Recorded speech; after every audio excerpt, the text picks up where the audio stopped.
नमस्कार दोस्तों, आप सभी का मेरे चैनल पर स्वागत करता हूं। मैं आप सभी को बहुत बहुत धन्यवाद।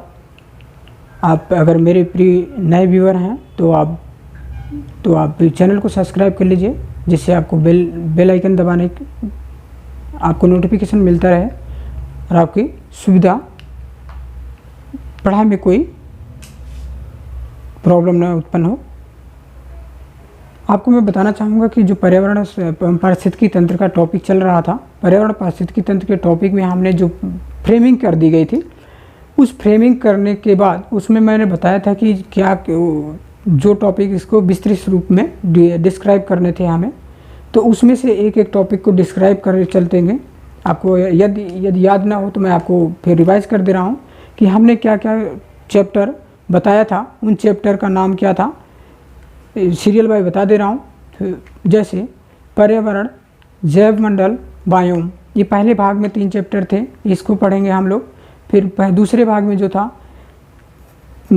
पर्यावरण पारिस्थितिकी तंत्र, पर्यावरण पारिस्थितिकी तंत्र के प्रकार, पर्यावरण पारिस्थितिकी तंत्र में पदार्थों का संचरण, ये दूसरा भाग था। इसमें 3 चैप्टर थे।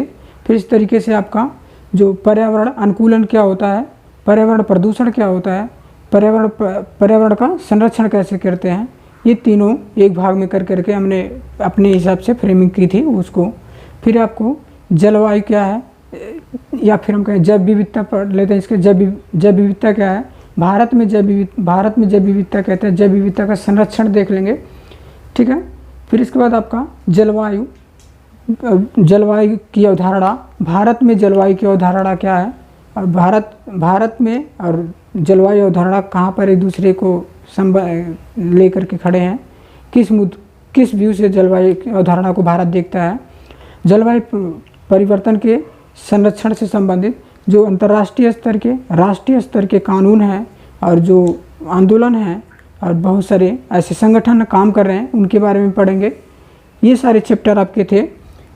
इसके बाद आपको और जो चैप्टर थे पर्यावरण से संबंधित, अंतर्राष्ट्रीय पर्यावरण से संबंधित भारत में और अंतर्राष्ट्रीय स्तर पे जो संगठन थे, आंदोलन थे और कानून थे, इनको पढ़ेंगे, ठीक है। और अगला भाग था इसी में आपका ओजोन क्षरण, अम्लीकरण, सतत कृषि विकास, सतत कृषि विकास और सतत विकास, दो ये चैप्टर, अम्लीकरण और ओजोन क्षरण, ये 2 चैप्टर, 4। और एक और था आपका नवीकरणीय ऊर्जा। इस 5 चैप्टर को एक भाग में अलग से पढ़ लेंगे, ठीक है। इस तरीके से आपकी पूरी फ्रेमिंग कर दी गई थी, अर्थात इनमें क्या क्या पढ़ने हैं, ये सारे चैप्टर आपको बता दिए गए थे। अब हमें रही बात कि जो हम स्टार्टिंग है इसका, जो पर्यावरण और जैव मंडल और बायोम, इनके जो हमें एक एक चैप्टर को लेकर के पढ़ेंगे। जैसे आज आज प्लानिंग है कि पर्यावरण को आज पढ़ा जाए कि पर्यावरण क्या होता है, पर्यावरण के घटक कितने होते हैं, पर्यावरण का कारक कौन कौन है, ये सारी बातें आज पढ़ेंगे। तो पर्यावरण, इसको घटक पर्यावरण क्या है, घटक कौन कौन है, कारक कौन कौन है, ठीक है। इस बात को पढ़ेंगे हम। क्या है इसकी डिफिनीशन पहले देख लेते हैं कि पर्यावरण क्या है। इसके डिफिनीशन की बात की जाए तो इसकी डिफिनीशन कोई निश्चित डिफिनीशन नहीं है। क्यों? क्योंकि पर्यावरण ऐसा टॉपिक है कि पर्यावरण में सारे लोग हैं, अर्थात वायुमंडल में सारे लोग हैं और इसी पर्यावरण में सारे लोग हैं, तो जो जैसा देखता है इसको उसी अनुसार इसको डिफाइन करने की कोशिश करता है। अर्थात कहने का तात्पर्य यह है कि अगर कोई ज्योग्राफिकल है, जियोलॉजिकल है, अगर हिस्टोरिकल है और कोई अलग सब्जेक्ट से बिलोंग करता है, तो वो जो अपने अनुसार उस पर्यावरण को डिफाइन करने की कोशिश करता है। अर्थात हर व्यक्ति अलग अलग अपने व्यू से देख करके पर्यावरण को परिभाषित करता है। तो इन सबको समरी के रूप में देखा जाए कि सारे लोगों को समरी निकाल दी जाए, तो एक बात निकल कर के आती है कि पर्यावरण जैविक और अजैविक घटकों के सम्मिलित है। पर्यावरण, इसकी परिभाषा कोई निश्चित नहीं है। पहली बात तो इसमें जैविक, अजैविक, अभी बताएंगे जैविक कौन होते हैं और अजैविक कौन होते हैं। जैविक, अजैविक घटक के जो पर्यावरण के जैविक और अजैविक घटक हैं, ये आपस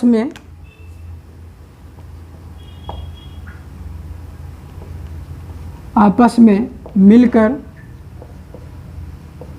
पर्यावरण को सुनिश्चित करते हैं।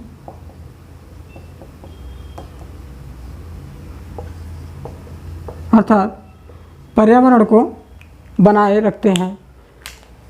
जैविक और अजैविक घटकों के माध्यम से पर्यावरण का सुनिश्चित होता है।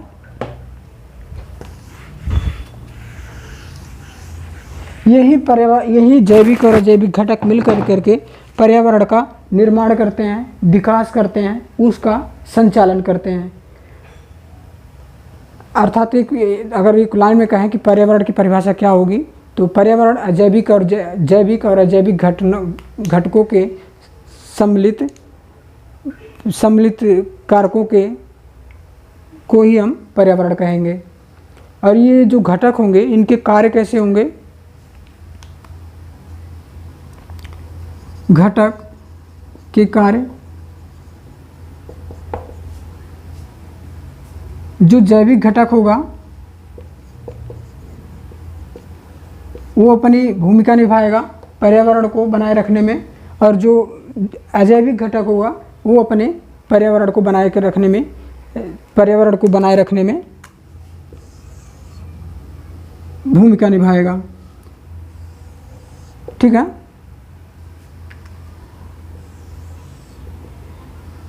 ये संरचना जो है, जैसे अजैविक घटक जो होगा,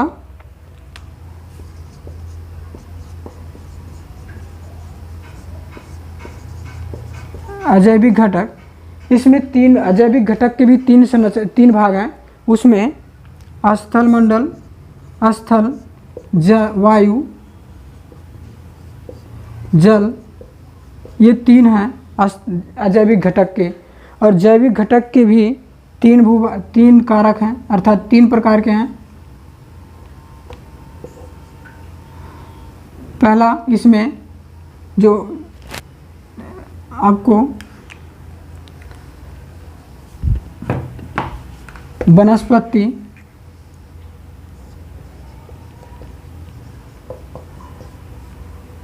पादप, जीव, ये आपके जैविक घटक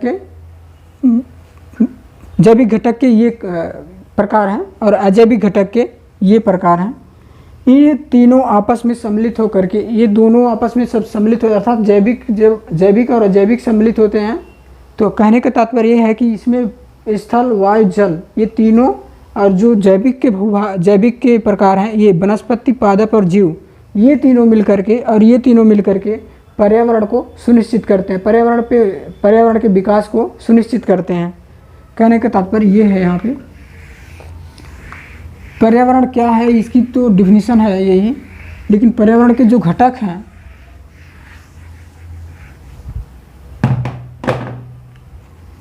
जैविक घटक, अजैविक घटक को देखें।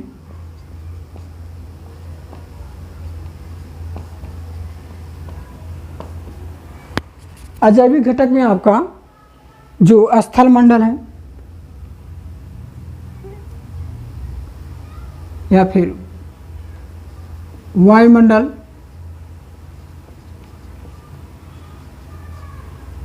स्थल मंडल,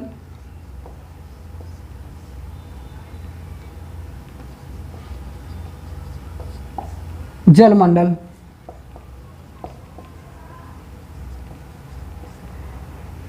जो वायुमंडल है इसकी डिफिनीशन कैसे देंगे हम, चूँकि वायुमंडल गैसों और जलवाष्प का मिश्रण होता है। वायुमंडल गैस, जलवाष्प, वाष्प का मिश्रण होता है।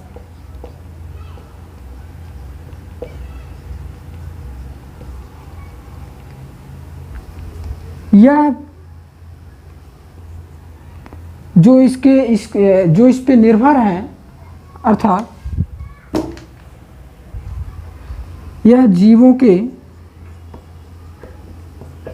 जीने में, अर्थात जीवों के जीने में, यही कहेंगे, जीने में सहायक होते हैं, सहायक का कार्य करता है। अभी ये तोड़ तोड़ के जो पढ़ा रहे हैं, मतलब ये भी लग रहा होगा आपको कि ये क्या चल रहा है। एक्चुअली में ये जो अलग अलग, जैसे जैविक घटक के अलग घटक हैं, अजैविक घटक के अलग घटक हैं, फिर आपके जो अलग अलग जो घटक हैं, जब आपस में कंबाइंड हो जाएंगे तो ये पर्यावरण का निर्माण करेंगे और अपने एक तरीके से मानव स्थिति को सुदृढ़ करेंगे। तो हमें अभी पहले अलग अलग डिफाइन कर दे रहे हैं, फिर इसको कंबाइन कर करके एक साथ जब देखेंगे तब हमें समझ में आएगा कि ये कैसे कार्य कर रहे हैं। जीवों को जीने में सहायक का कार्य करते हैं।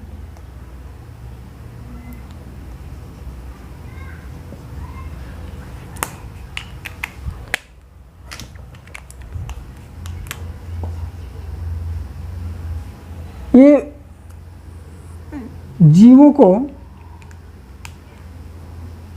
क्षोभ मंडल, समताप मंडल,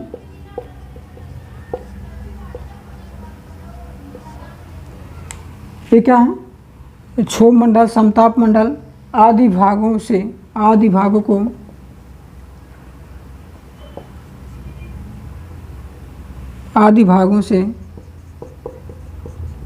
से प्रभावित होता है।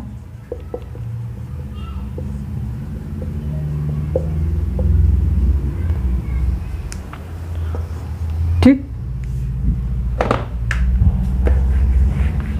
ये इसमें इतना जानते हैं कि वायुमंडल जो होता है जल वाष्प और गैसों का मिश्रण होता है।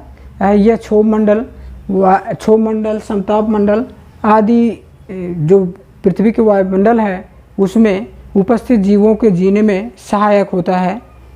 इतना इसके बारे में जानते हैं। अगर ज़्यादा डिटेल जानेंगे तो बहुत पूरा टॉपिक हो जाएगा वो। तो यहाँ पर ये एक तरीके से इसका परिचय बताना है कि ये इससे परिचित हो जाए हम इस शब्दों से बस।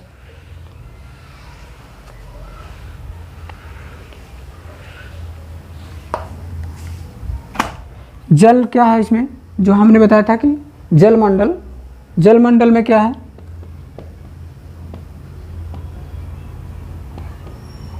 पृथ्वी पर उपस्थित एक कार्बनिक पदार्थ है, या कि कहें पर्यावरण कहेंगे क्योंकि पर्यावरण पढ़ रहे हैं हम। पर्यावरण में उपस्थित अकार्बनिक पदार्थ है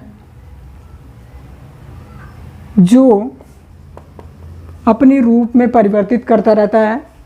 अपने रूप में, यहाँ पर लिखना कोई ज़्यादा जरूरी नहीं, अपने रूप में ये एक अकार्बनिक पदार्थ है, अपने रूप में परिवर्तित करता रहता है, अपने रूप को परिवर्तित करता रहता है। और ये मानव संरचना के, मानव जीवों के लिए, हम मानव शब्द नहीं यूज करेंगे क्योंकि मानव स्पेशली मानव हो जाएगा, फिर जीव जब यूज करेंगे तो उसमें सारे जीव आ जाएंगे, जैसे अब जानवर भी आ जाएगा, मानव भी आ जाएगा और अदर जीव भी आ जाएंगे। तो इसलिए यहाँ पर जीव वर्ड यूज करेंगे यहाँ पे, जीव वर्ड, क्योंकि पानी तो ये सब भी पीते हैं।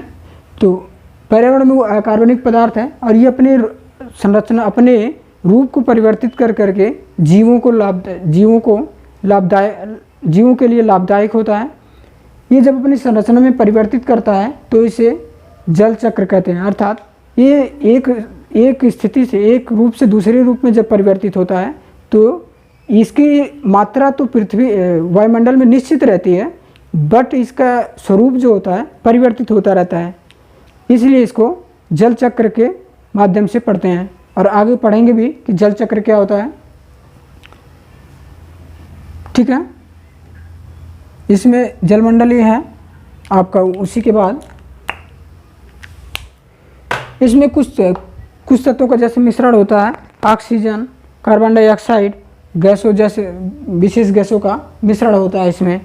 इसके बाद आपका मृदा आता है। मृदा, वायुमंडल देखा था, वायुमंडल में विभिन्न प्रकार के जलवाष्प और गैसों का मिश्रण था जो वायुमंडल में या कहीं पर्यावरण में उपस्थित या पृथ्वी में उपस्थित सारे जीवों के लिए लाभदायी सिद्ध होता है और उनको जीवन जीने में सहायक होता है। और क्षोभ मंडल, संताप मंडल और इन मंडलों में इसकी महत्वपूर्ण भूमिका होती है। फिर इसी प्रकार आपको जल मंडल है जो ऑक्सीजन, जो पृथ्वी पर वायुमंडल में अकार्बनिक पदार्थ है और इसके अपने रूप में परिवर्तित करता रहता है, ये इसीलिए इसको जल चक्र के रूप में जाना जाता है। और ये जीवों के लिए लाभदायी होता है। ठीक है। इसके बाद मृदा, स्थल मंडल पर उपस्थित मृदा जो जीवों के पोषक तत्वों की भरपाई करने में महत्वपूर्ण भूमिका निभाती है। जीवों के पोषक तत्वों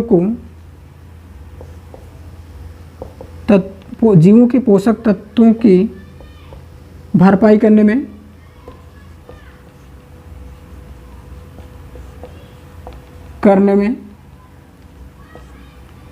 भूमिका निभाती है। और ये तमाम तरीके से ये विभिन्न प्रकार के कहें हम कि उत्पादक तत्वों का मिश्रण होता है। इसमें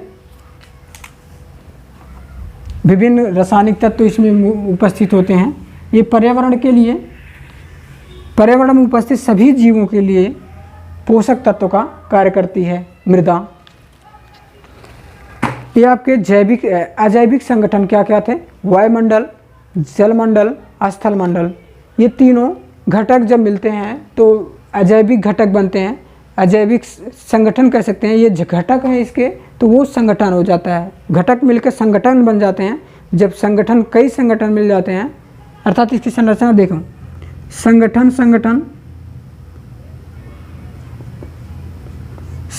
और संगठन मिलेंगे तो घटक प्लस घटक, ठीक है। ये दोनों मिलेंगे तो ये एक साथ रहते हैं। फिर इस तरीके से इस पे जीव निर्भर करते हैं।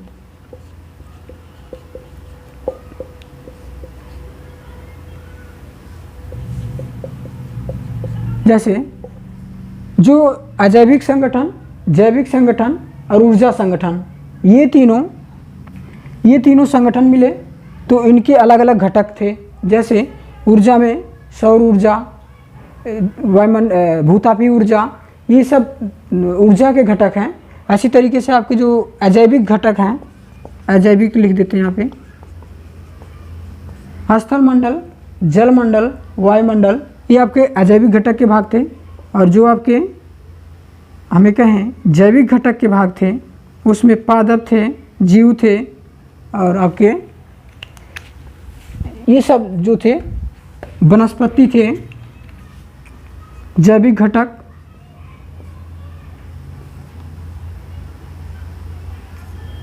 ऊर्जा घटक, ऊर्जा संगठक कहेंगे, संगठन, क्योंकि इसके घटक तो छोटे हो जाएंगे। फिर ऊर्जा संगठन, जैविक संगठन, ठीक है। ये सब संगठन है और ये संगठन जा करके घटक में जब टूट जाएंगे तो ये घटक आपस में क्रिया कर करके जीवों को पोषक तत्वों, उनके पूरे जो आवश्यकता होगी उनकी, उसको वो पूर्ण करने में सहायक होंगे। यहाँ पर हमारे बताने का तात्पर्य है, आप ये समझो कि जो पर्यावरण है, पर्यावरण में ये सारे संगठन काम कर रहे हैं। जैसे एनजीओ, हमारे प्रशासनिक स्तर पे देखें तो हमारे कौन संगठन है? सरकार भी तो एक संगठन है, प्राइवेट मेंबर का भी एक संगठन है, एक सहकारी संगठन है। ये क्या कर रहे हैं? आपस में मिलकर के काम कर रहे हैं। अर्थात ये तीनों देखे जाए तो इंडिविजुअल हैं, बट इनका काम है कि लोगों की सहायता करना, लोगों का काम करना, लोगों के लिए काम करना। अर्थात उनको किसी ने पैसा, ये कहोगे आप पैसा लेते हैं हमसे हो तो, लेकिन ऐसा नहीं है। जस्ट पैसा like this not important, but वहाँ पर सबसे इम्पोर्टेंट ये है कि उन्होंने आपको सेवा दिया। ऐसे यहाँ पर ये जो जैविक घटक हैं, अजैविक घटक हैं, ये आपके लिए काम कर रहे हैं। अर्थात ये जो जीव हैं, हम एक जीव हैं, तो यहाँ पर सारे जीव को सम्मिलित किया जाएगा। ये सारे आपस में मिल करके जैविक अजैविक ऊर्जा संगठन ये काम कर रहे हैं। इनके घटक जो हैं, इनके घटक जैसे जैविक घटक के जो थे स्थल मंडल, वायुमंडल और मृदा, इसके घटक थे। जैसे जैविक संगठन है, इसके घटक कौन कौन है? जैसे पादप है, वनस्पति है, जीव हैं, ये सूक्ष्म जीव हैं, इसके घटक हैं ये। फिर इस तरीके से ऊर्जा के जो संगठन है, ऊर्जा संगठन में जो घटक हैं, जैसे आपके तापमान हुआ, फिर आपका भूतापी ऊर्जा, सौर ऊर्जा, ये ऊर्जा के घटक हैं। जो ऊर्जा के घटक होंगे ये मिलकर के कार्य करेंगे आपके जीवन को सरल बनाने के लिए। अर्थात ये तीनों मिले तब आपका आसान काम हुआ। हम ये कह सकते हैं कि जैविक अजैविक और ऊर्जा संगठन के आपस में मिल जाने से, वो आपस में मिलकर जो प्रक्रिया निर्धारित करते हैं, उससे हमारे जीवन पर हमारे जीवन को वो प्रभावित करते हैं। ठीक है, यहाँ पर आपको ये समझ में आया होगा कि जैविक घटक किसे कहते हैं, अजैविक घटक किसे कहते हैं। अजैविक घटक में कौन कौन है ये बता देता हूँ। अभी आपको तो उसी में बता दिया, लेकिन लिख कर बता देते हैं कि कौन कौन है आपके। अजैविक घटक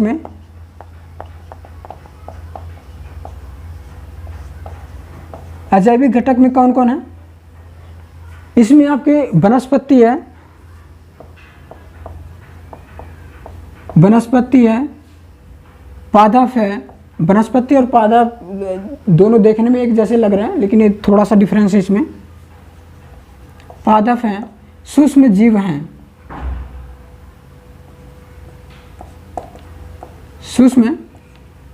हैं, अर्थात जो डीकम्पोजर के काम करते हैं, ये यहाँ पर ये वाले जीव हैं यहाँ। ठीक, जैविक घटक एक मिनट, यहाँ पर अजैविक घटक होगा। ठीक, अजैविक घटक होगा। ये वनस्पति जो होगा, वनस्पति स्वयं पर तो निर्भर रहते हैं।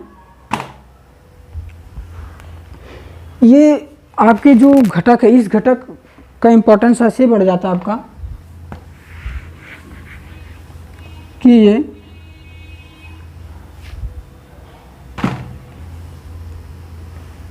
अपने भोजन को स्वयं तैयार करते हैं। लेकिन ये अपने भोजन को तो स्वयं तैयार करते ही करते हैं, इन पर बहुत सारे जीव निर्भर होते हैं। अपना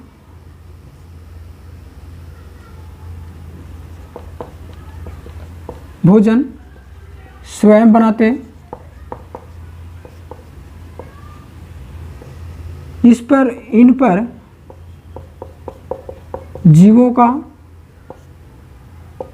पर जीव निर्भर होते हैं।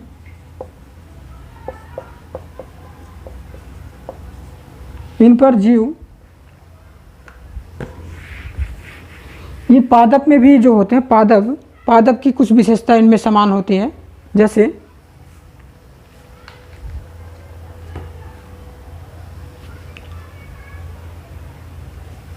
एक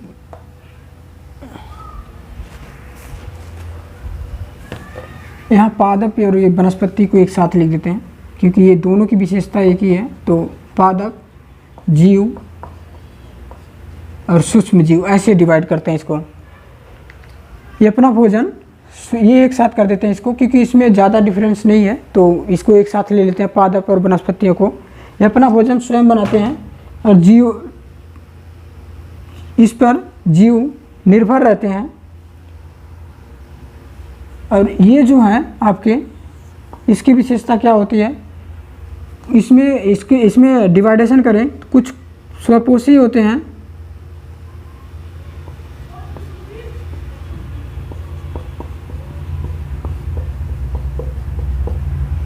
कुछ स्वपोषी होते हैं, कुछ परपोषी होते हैं, कुछ स्वपोषी होते हैं, कुछ परपोषी होते हैं, कुछ अर्थात परपोषी का मतलब, स्वपोषी का मतलब स्वयं इंडिपेंडेंट, परपोषी का मतलब दूसरे के ऊपर निर्भर रहते हैं। और तीसरा आपका जो ये इसी दो ही भाग करते हैं इसके, कुछ दो ही भाग है इसके, स्वपोषी और परपोषी। जो परपोषी में भी इसके कुछ भाग हैं, जैसे आपके मृत जीव,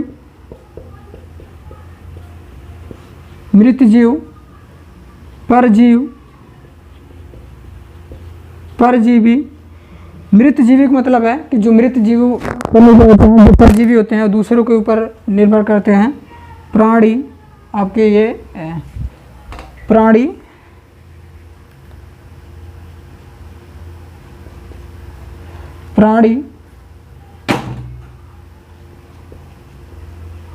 संभोजी, ये अपना भोजन, अपना इनका आहार मुख जो होता है, इनका आहार मुख, इनका आहार मुख अर्थात ये ऐसे लिखें इनमें कि ये आहार अपने स्वयं के मुख से लेते हैं। यह आहार स्वयं के मुख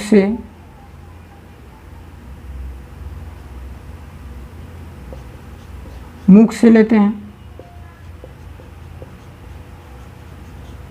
ठीक है, प्राणी संभोजी ये अपना आहार स्वयं के मुख से लेते हैं। और ये जो परजीवी हैं दूसरे के ऊपर निर्भर रहते हैं, अर्थात ये दूसरे जीव पर वास कर करके अपने जीवन को चलाते हैं। और ये मृत जीवी जो मृत जीवों पर निर्भर रहते हैं उसे मृत जीवी बोला जाता है। परजीवी तो परपोषी तो तीनों हैं, बस इसमें थोड़ा थोड़ा डिफरेंस है इनमें। स्वपोषी कौन होते हैं? जो अपना भोजन स्वयं बना लेते हैं, जैसे साइनोबैक्टीरिया। इसमें साइनोबैक्टीरिया, हरित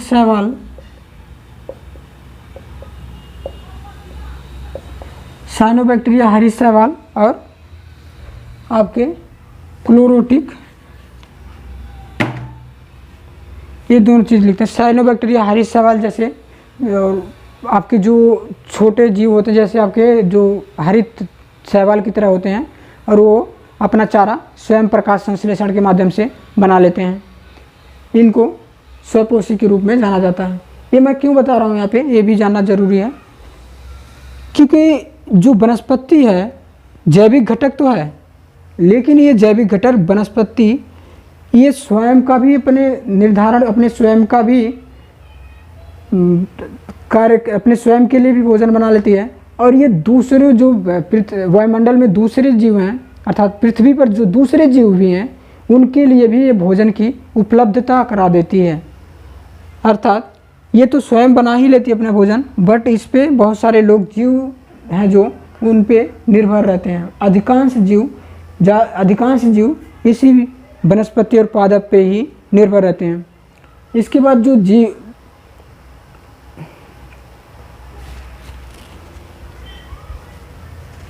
और ये जो जीव हैं, जीव के भी कुछ प्रकार थे, आपको बता दिया था कि जो कुछ स्वपोषी होते हैं, कुछ परपोषी होते हैं।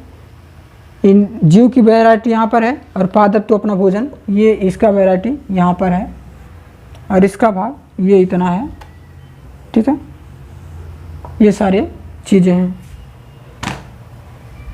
फिर इसके बाद अगर देखें सूक्ष्म जीव कौन होते हैं, ये दरअसल वियोजक होते हैं, अर्थात जो डिकम्पोजर का काम करते हैं, वो सूक्ष्म जीव होते हैं। यह डिकम्पोजर का काम करते हैं, अर्थात पाचन का करते हैं, सड़े गले जो पदार्थ होते हैं,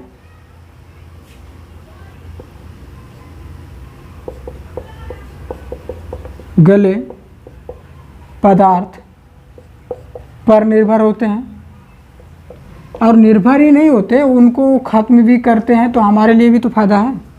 निर्भर होते हैं, उनका पोषण व निर्धारण करते हैं।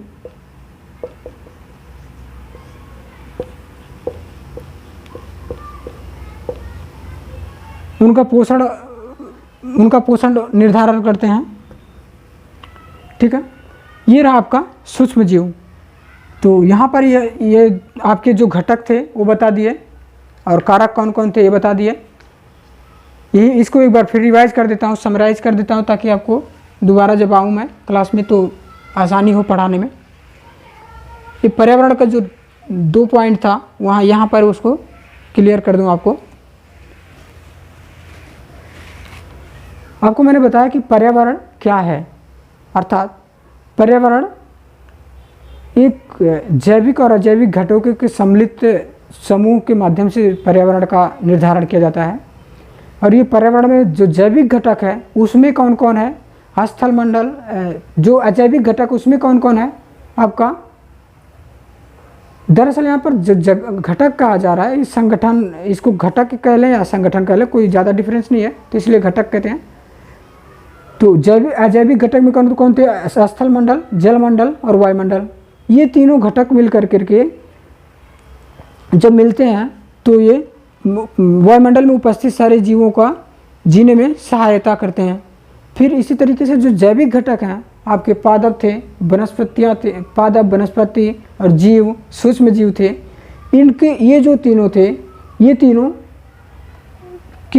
जब अजैविक घटक से मिल करके और इनके जैविक घटक मिलते हैं तो पर्यावरण में सारी प्रक्रियाओं का निर्धारण करते हैं। अर्थात कह सकते हैं कि जीवों के लिए जीवों को जीने का सुगम मार्ग प्रशस्त करते हैं।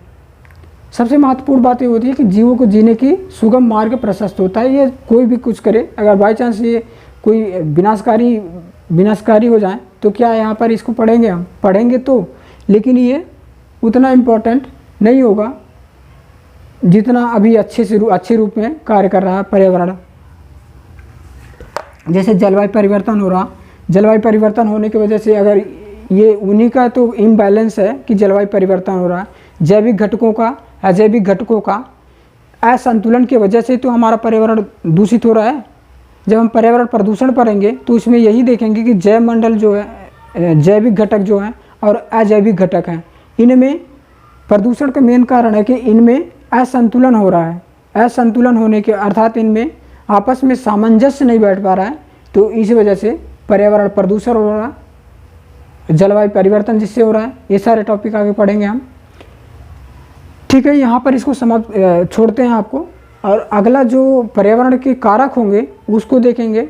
और जो पर्यावरण का संबंध, ये हमने टॉपिक फ्रेमिंग करते समय बताया था आपको कि पर्यावरण का जो संबंध होगा प्राचीन काल से लेकर के अब तक का जो पर्यावरण के मानव से संबंध है, ये बातें देखेंगे।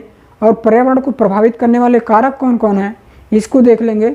और पर्यावरण को बचाने के लिए ये तो अलग टॉपिक ही है, उसमें भी देख लेंगे। अर्थात ये एक तरीके से परिचय दे दिया कि पर्यावरण क्या है और पर्यावरण के घटक कौन है, पर्यावरण के जो संगठन हैं वो कौन कौन है। ठीक है, यहाँ पर आपको मैं छोड़ता हूँ, और अगले लेक्चर में आपको पर्यावरण पे जो कुछ थोड़ी बातें हैं उसको बताने के बाद जैव मंडल पढ़ेंगे। क्योंकि पर्यावरण थोड़ा सा कन्फ्यूजिंग टॉपिक लगता है, देखने में तो बहुत आसान लगता है, बस कन्फ्यूजिंग टॉपिक है इसको, क्योंकि ये अलग अलग लोगों ने अलग अलग तरीके से परिभाषा दिया हुआ है। तो अलग अलग लोगों की परिभाषा देख करके हमें ये लगता है कि पर्यावरण में है सही क्या, इसलिए थोड़ा सा कन्फ्यूजन होता है आपको। तो अगले जैव मंडल को जैव मंडल देख लेंगे, और बायोम, इसमें कन्फ्यूजन नहीं होगा क्योंकि ये जो कहा गया, जैसे कहा गया उसी तरीके से है ये, इसमें ज़्यादा बदलाव की स्थिति नहीं है कि जैव मंडल क्या है और बायोम क्या है। अगले वाले लेक्चर में इसको कंप्लीट कर देंगे। ठीक है, बहुत बहुत धन्यवाद आपका। अगर आपको अच्छा लगता है तो लाइक करिए, दोस्तों के साथ शेयर करिए। अगर आप नए हैं तो आप सब्सक्राइब कर लीजिए, जिससे आपको आने वाले लेक्चर का नोटिफिकेशन आपको प्राप्त हो जाए। ठीक है, मैं आपको छोड़ता हूँ यहीं पर। नमस्कार।